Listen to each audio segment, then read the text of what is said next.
let's talk a little bit. Let's talk about a little bit about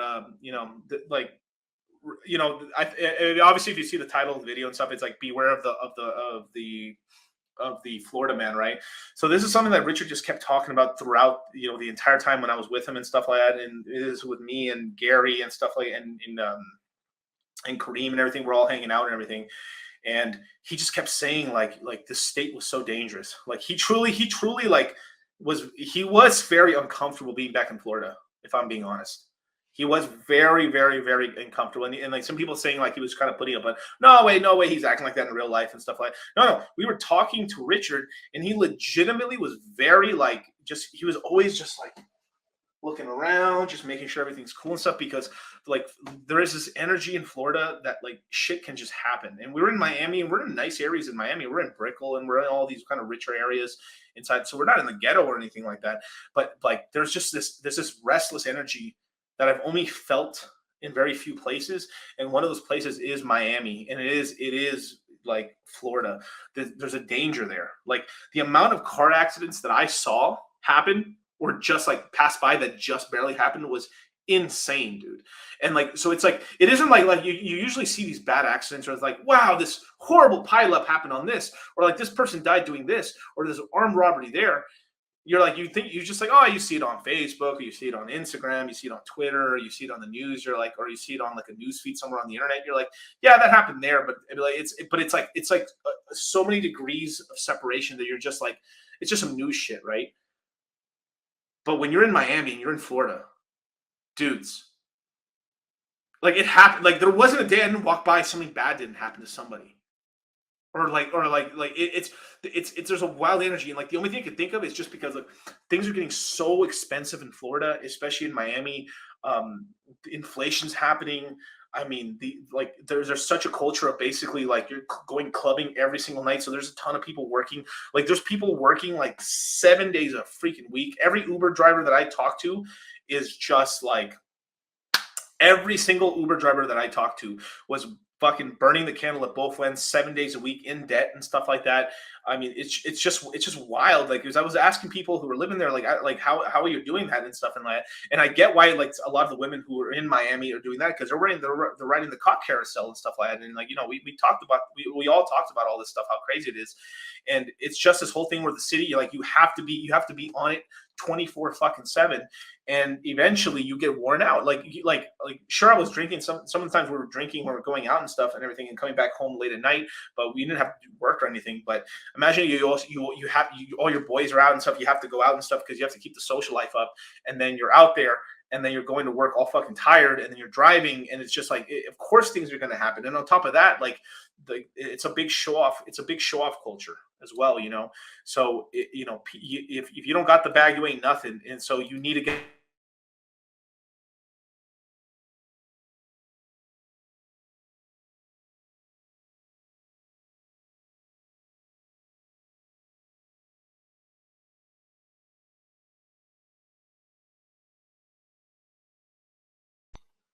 well, there we go. Can you guys hear me now? Hello?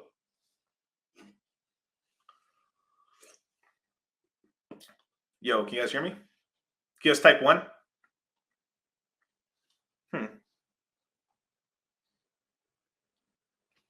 Yeah, my audio go? The fuck? Oh yes. Okay, good. Okay, sorry. I had my audio completely go out for some reason. Sorry about that. Okay, sorry. So yeah. So we just finished Fresh and Fit, the after hours. So I stayed there. With Rich and stuff, just being as like being as connected out there and stuff like that with Fresh and Fit. And then once we all went down, we're down there at the bottom there, and then we were all talking and stuff like that. And then so we get in Fresh's brand new like Rolls Royce truck. Right, we get inside his Rolls Royce truck, Starlight videos and stuff like. I'll post the video. I'll post the video right now on Twitter in a minute, just to show you guys like what I'm talking about. But so we're in this. So it's like this girl I think Fresh was talking to. Fresh was in the front seat. Richard was in the passenger side. I was in the back seat. And we're all having fun talking and stuff, and just like we're heading towards like I think Vendome or one of those other things and stuff like that. Man, that's right, man. When you start talking about Florida, man, they start rugging you. But you know, we're driving down, and then we see the worst car crash that I have ever seen. I mean, there's only been one other car crash I ever saw, which is in LA, that was that bad, where we saw this, like, it must have been like, it was like what is it, Nissan Altima, probably going down about maybe like 100 miles an hour. It slammed into the back of an Escalade. It slammed into the back of an Escalade, going 100 miles an hour. This Escalade on the opposite side of the highway just decides to slow down from 80 miles an hour to like 20 for some reason, and bam, just hits. And it literally like, we think every person in that car died. That was some wild shit. And then the Richard was just like, this is what I'm talking, because we were in the car telling him, like, dude, Miami's fucking so cool, dude. You can do so much stuff. There's so much connections you can do, Richard, and stuff like that. And then as we're talking about that, then bam, that car just gets hit. And we're like, whoa, shit. We turn around and like the car is just smashed up. The doors flew off. I mean, like, everyone must have been dead in that car. And then literally, like, the cops were there within like a few minutes. Like, and then, you know, we stop in the car, reverse backwards and stuff. And then we're like, hey, no, whoa, man, whoa. Like, you know, the Richard's like, yo, fresh, don't stop, bro. We just keep getting forward because we could get hit, you know, because we literally just did the same thing. So, and then we just rushed off, and we're just like, damn, dude, shit's crazy out here. And this is the stuff they're talking about. You're so close to the danger, you know. You have to be really careful and stuff like that. Doesn't mean like you can't live out there and stuff. And, you know, shout out to my boy. There's some boys that we know. So there's some good Hexagons that live out there in Florida and Miami and everything like that.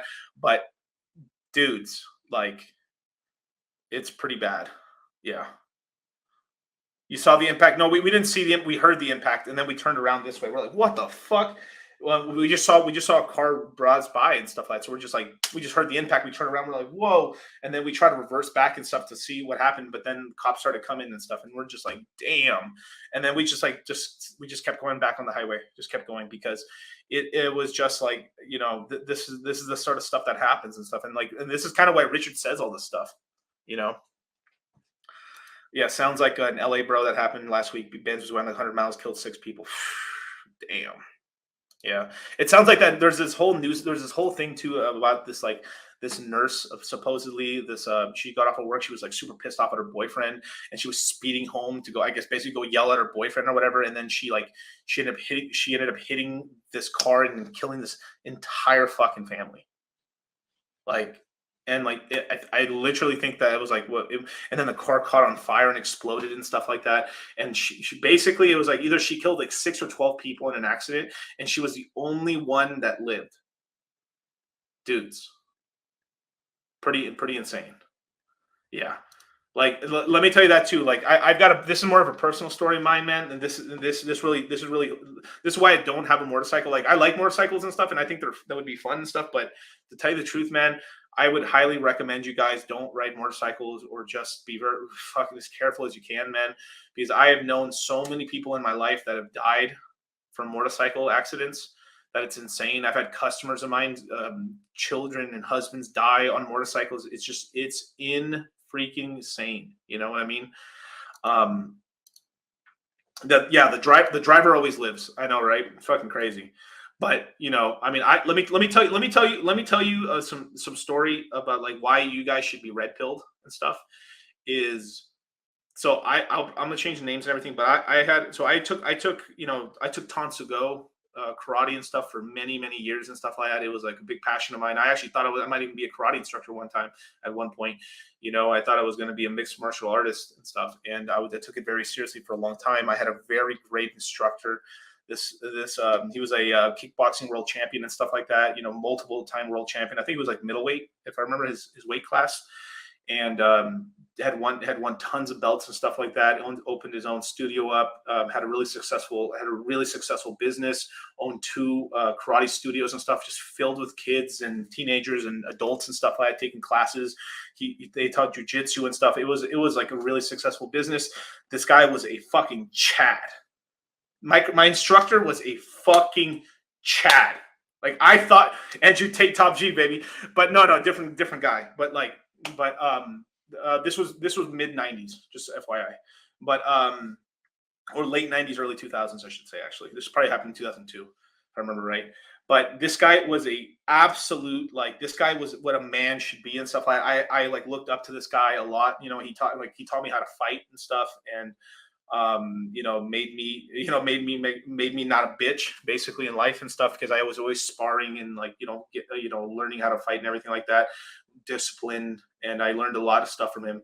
But one day, it was like about summer break, and my parents were like, "Hey, we want to go to Mexico for spring, for, like, for the summer and stuff like that." So we told our karate instructor, "Hey, we're gonna go. Hey, I'm gonna say his name. Hey, we're gonna go out and stuff now, and we're gonna go to Mexico. I'll be back in 2 months and stuff like that." "Okay, man, you have fun with your family." Of course, thank you. And I bowed to him and stuff like that. When I came back, he was gone. I was like, "Whoa, what happened?"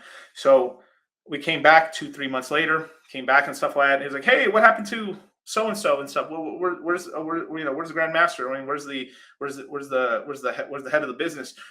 Well, what they told, they were trying to protect the kids and not tell us exactly what happened, but basically they said, like, "Oh, he went out driving one night in his motorcycle, and they suppose he said some fucking hog, like a fucking pig, got out of a farm or something, and he hit the pig, and then he spun out, and then he basically was in a wheelchair for the rest of his life, or like he was like all fucked up from the crash, and was in a wheelchair." And we're like, "Whoa, what the hell?" 6 months later, we saw him; he was in a wheelchair, and I'm talking about this guy. Big G, top G sort of guy and stuff like that. This is like a man's man, fucking great dude. Like, had beautiful family. Everything was going on. Life was like on 100, man. Respect from everybody. I see him from time to time today, and I still bow to him and give him a handshake and stuff. This guy will always be like a sensei to me and stuff. But and that's what I thought would happen for years until I got older. This happened maybe like 3-4 years ago. I decided to go back to my old dojo for a minute, just say hi to everybody. "Hey, what's going on, you guys? Hey, it's nice to meet you guys." And then I saw one of my old instructors. So we had our sensei, and then we had two support, basically people underneath that were managing other classes and stuff, or basically taught classes with him.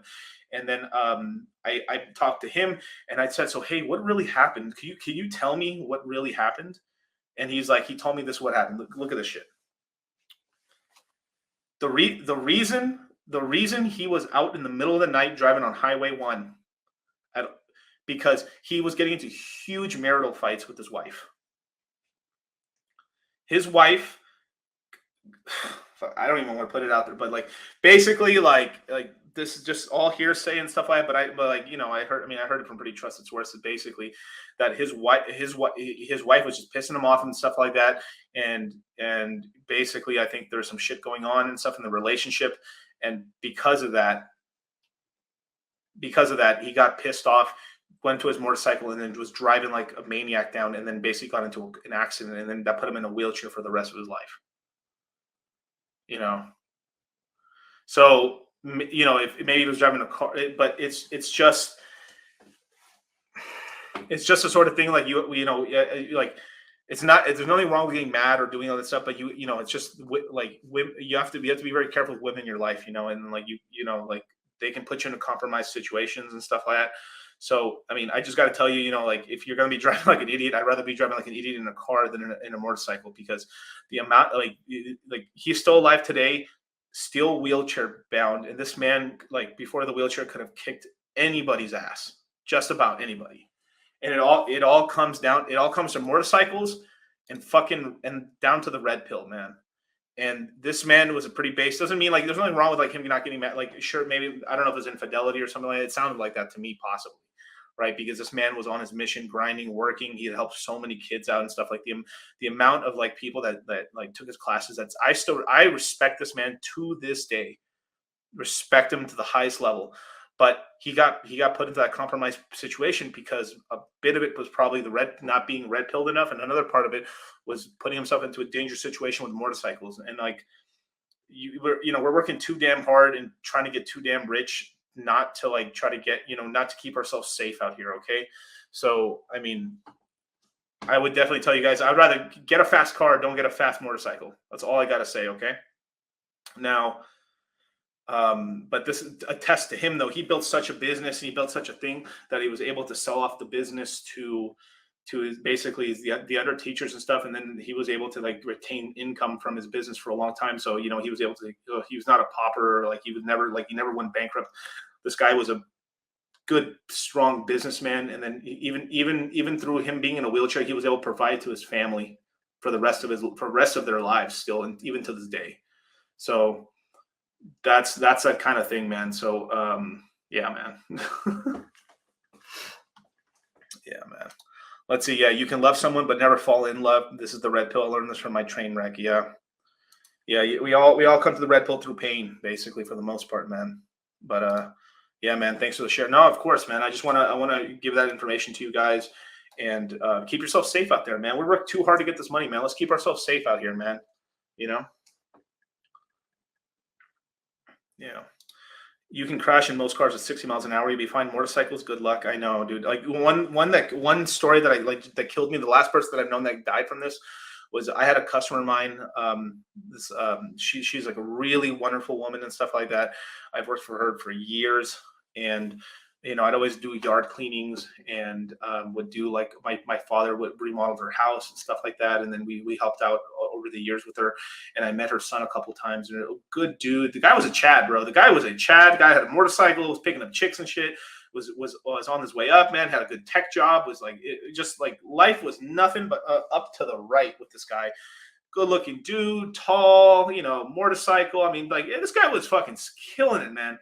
And what happens one day? He's on the motorcycle, and he's on the left lane, and so there's a couple cars right here. He's on the left lane, and then there's another. The right lane has a flatbed. And what happens is he's texting on his phone or something, and it turns green. The two cars go in front of him and start zooming off, and then the flatbed starts taking a right turn or a left turn, basically like this. So it goes wide. So he takes a motorcycle, goes wide. Somehow the flatbed, I think, either hits the brakes or turns a little too much to the left-hand side. The flatbed catches his entire arm right here, rips it off, and then he just tumbles off his bike and literally like scrapes his entire body up and just bleeds out from losing his arm. And like it's just the saddest thing in the world, man. Like just like, man, I just, my condolences go out to them and stuff like that. And it's man, yeah. So I don't know. Hopefully that can convince you guys. I know like it's like the whole thing with the motorcycle and do all this other stuff, but man, it's like I consider like motorcycles sort of like leverage in a way where like it gives you extra leverage and stuff in terms of coolness and all this other stuff, but like you're also taking on all this extra risk in terms of if anything were to go wrong. So you could literally do nothing wrong, and other people fuck up, and then you are the one that take the consequences. So I would definitely recommend a really nice car, something like that, or like just give yourself that extra protection, man, because we work too damn hard to get wealthy and rich and stuff and make all the right decisions just for some fucking asshole that will fucking fidget and fucking end your life.